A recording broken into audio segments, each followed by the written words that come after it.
These games, you shouldn't have to check the pulse of anybody. They should be fired up and ready to go. Welcome into Teal, the show. Everyone should be fired up for what's coming up for the Jaguars this week. Let's bring in 1010XL's Frank Frangie. Frank, the Jaguars are riding a winning streak, and now they're one win away from punching that ticket to the postseason. I'm fired up and ready to go, Jamal. You heard what Doug just said. I agree. I think he was talking to me. I'm ready to go. These are exciting times in our town, and you're right. One win away from the playoffs, and this team has earned that, and what a fun ride for the people here in Duval. No question about it. All right, Frank, before we dive too far into Tennessee, we got to touch on that Houston game. Big win. The Jaguars continue to build that momentum as they down the stretch of this season. That was one that you could almost see them looking past and going out there and laying an egg. But I think this just shows how focused this team is and how far they've come, that they didn't look past the Texans and were able to stay focused and get a win. I thought they handled it perfectly, Jamal. I thought the game went perfectly for them. First of all, you wanted to start your guys because you didn't want to send the message that the game wasn't important. Doug talked about that. Check. You wanted to get a big lead. Check. When you got the big lead, you wanted to be able to get them out of the game. Check. It could not have gone any more perfectly for the Jaguars. They got the big lead. They got Trevor out healthy. They got Travis Etienne out really after the first half healthy. Boy, is he playing well. I thought it went perfectly. And look, it looked like a team. It looked like a playoff team playing a young, struggling, trying to rebuild team. We've been on the other end of that one too many times, man. It was good to be on this end of it. A great win for the Jaguars. Went just the way it should have gone. Yeah, it's definitely good that they were able to get out of that game healthy, but ultimately they got to win, and now you move on to the one that's going to be for all the marbles. What I'm most proud of is how the guys handled their business. It wasn't perfect, like Trevor said, and obviously it just it's a coaching moment where you have to understand that everything we do matters. And whether you go back to preseason games or week 17 games, everything we do, we're gonna try to win the game, number one. And so there are some takeaways from it, but for the most part, we're not even going to spend a ton of time watching this game, with the players. We're on to Tennessee. All right, Frank, this one's a big game this weekend. I don't think a lot of people really saw the Jaguars being in this position. If we take you back to the start of November, outside of ESPN's Mike Duraco, who sat with us and maybe saw some of this coming together, not many people could confidently say that the Jaguars were getting ready to go on this kind of run. No, I agree with that. I didn't think that. You didn't think that. But I will tell you this, and I've been saying this. I know Bill Parcells has the legendary quote, "You are what your record says you are." Well, unless you're not. This team was not a 2-6 team, Jamal. They weren't. They weren't a 3-7 team. I know that was the record, but you could tell, you could feel there was something different about these guys, and that different has started to come through and come to fruition. They're a good team. I know I didn't think they were going to go on this kind of a run, and they almost didn't leave themselves enough margin for it to matter, but they did, and now it does matter. So, look, the danger here is they're now getting into a setting they haven't been before. Their own stadium rocking, all of their own fans, everything on the line. And Doug has made sure his guys handle the emotions of it and the psychology of it. Well, there'll be a lot of that in play this week. Yeah, this is a big moment and one that a lot of the players haven't seen before. But, sometimes the pieces to the puzzle come together just how they should. That rough stretch in October, that 0-for-5 month, a month of losses, really helped to build character. And the one thing that we kept saying during that stretch, this locker room never blinked. They always believed that there was hope and wins would come together on the other side. You go through adversity. You got the highs, lows of the season. We had we had that stretch in October that wasn't very good for us, but I think that builds your character, your team, and we stayed the course. We stayed, true to what we were doing, and guys do become closer. They understand each other a little bit better, and so you kind of, as you get into games like this, that the player next to you has your back just like you have his back, and that's where we're at with this football team, and that can carry a good ways. All right, Frank, early in the show we kind of touched on the fact that the Jaguars didn't look past last week. kind of taking the opposite approach than what the Titans did. They rested a lot of guys, even took the opportunity last week on Thursday Night Football against the Cowboys to make a quarterback switch. And now, today the news comes out that they're going to roll with that quarterback. Josh Dobbs going to be the starter for the Tennessee Titans when they come into Jacksonville on Saturday night with a playoff spot on the line. A bit of an interesting twist on how these two teams approached that last week game that ultimately didn't matter when you looked at the division. Yeah, no question. I think the Titans did what they had to do. They had so many hurt guys. They were so beat up. They were on such a losing skid. They needed to just get through that game. I don't think they were beating Dallas either way. Get through the game and put all the marbles are on this game. So I think the way the Titans played it made sense for them. The way the Jaguars played it made sense for the Jags. But, boy, the ironies in this game that Josh Dobbs is now going to be the quarterback, a player the Jags once traded a fifth-round draft pick for, a guy that's been here, yet a guy that's virtually never played in the league.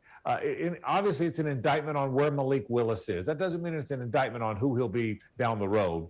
But he's clearly not ready to play. They're trying to get to the playoffs. They want their quarterback to be a bit of a game manager. I think we all know that. They're going to give the ball to Derrick Henry. That's how they're going to play it, you would imagine.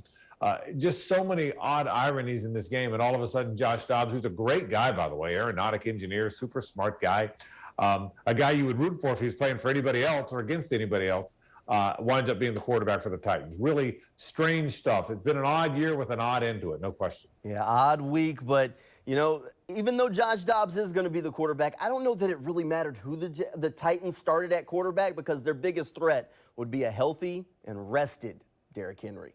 You know, Josh did some nice things, you know, in that last game, and I would anticipate that they would lean towards him being the starter, you know, in this game, and you know, so that's how you prepare. But obviously, you got to be ready for both guys, and you know, again, you're gonna have a rested Derrick Henry too, you know, and we know what he did in the first half of our game, you know, the last time here about 4 weeks ago. So, great challenge for our defense, great challenge for our football team, and looking forward to it.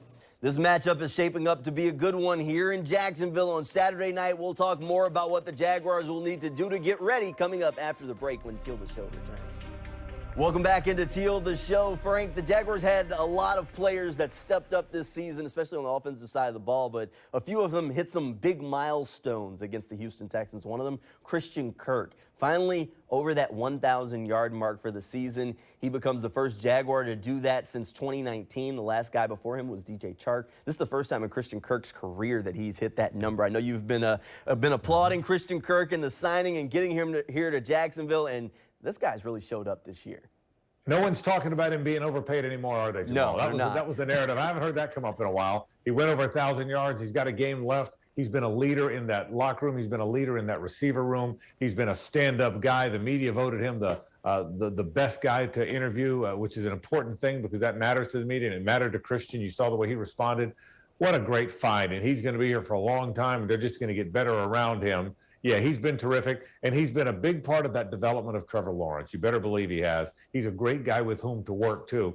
I love seeing that happen for Christian. I'm a big Christian Kirk fan. You're right. I have been all along, and I still am. I think it's great that he accomplished that, and the sky's the limit for this guy. All right, another guy that hit a big milestone. How about Evan Ingram in the season he's having? He signed a one-year deal with the Jaguars, bet on himself, and it's all coming together. And now he's already etched his name into the Jaguars record book. He now has the most receiving yards in a single season by a Jaguars tight end ever. He broke a record that stood for 22 years. Kyle Brady set it back in 2000, and now Evan Ingram has finally surpassed that number. Huge year for him. I'll tell you what, Jamal, and we'll get to down the road. We'll do one of these shows about next year and what they have to do, so we're way before that. But I will tell you, since his name came up, the most important thing they have to do is make sure Evan Ingram's on this team next year, even if that means franchising him. And it would not surprise me if they don't get an extension done, if they do wind up franchising him. He's been that important. But you are right. Big year for Evan Ingram. Look, we're in a day and age now where that tight end who's a matchup nightmare makes teams so much better. We've seen it with Gronk and Kelsey and so many guys. These guys that are too fast for linebackers to cover and too big for safeties to stay with. And Evan Ingram's been that guy. We haven't had that guy, man. We haven't had that guy here maybe ever, certainly in a long time. What a great year for Evan Ingram. I can tell you, he likes it here. He'd like to stay here. That bond between he and Kirk and Zay Jones and Trevor. Think about how weird it is. Jamal, none of those guys had ever played together. None of them, they're all here for the first time. Trevor's here for a second year. Those three guys here for the first time. It's been a pretty amazing get together of the receivers and the pitcher, no question about it. It's all coming together, and I know you mentioned that we'd talk about that down the line. Isn't it refreshing that it's January and we're saying we're talking postseason instead of talking about the draft and next year already? It's just a kind of different approach. I like it. I think we can get used to this, right, Frank? Yeah, we really can. And like I said, the only reason I brought up Evan is he is the most important offseason transaction, I think. But I agree with you.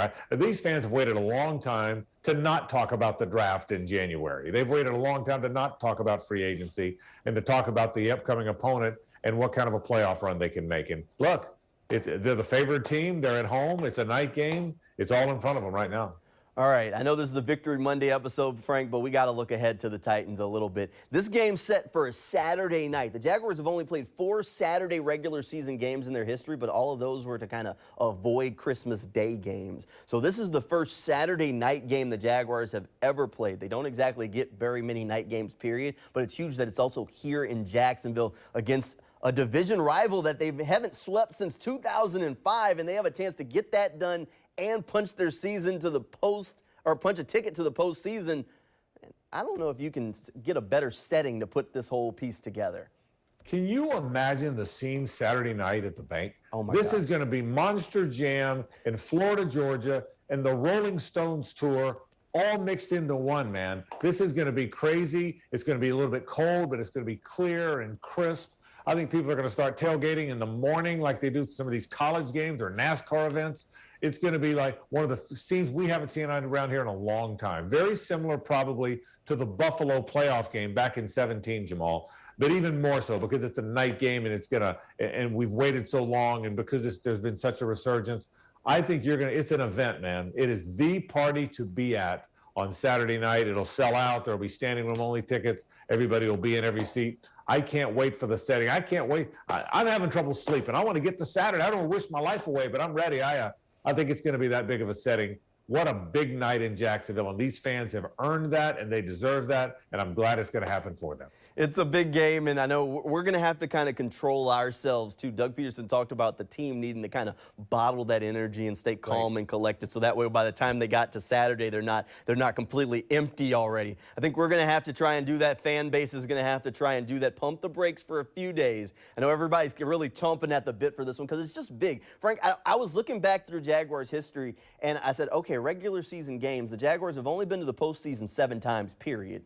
And they've never had a home game that was as simple as you win, you're in. Every other time that it came down to those final weeks of the season, they always had to get help from someone else.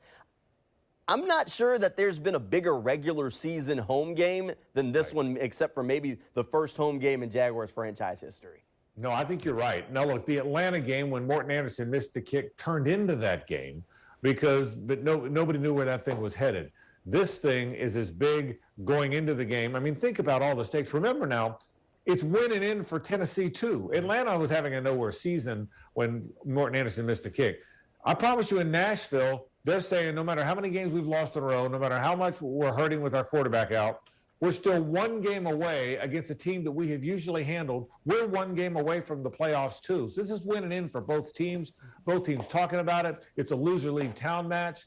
It's crazy. I don't know that we've had a regular season game in Jacksonville in the 27-year history of this franchise that will feel like this one's going to feel, Jamal. That's how big this moment will be for this football team. A loser leave town match, Frank, I like that one. I think I might borrow that from you later.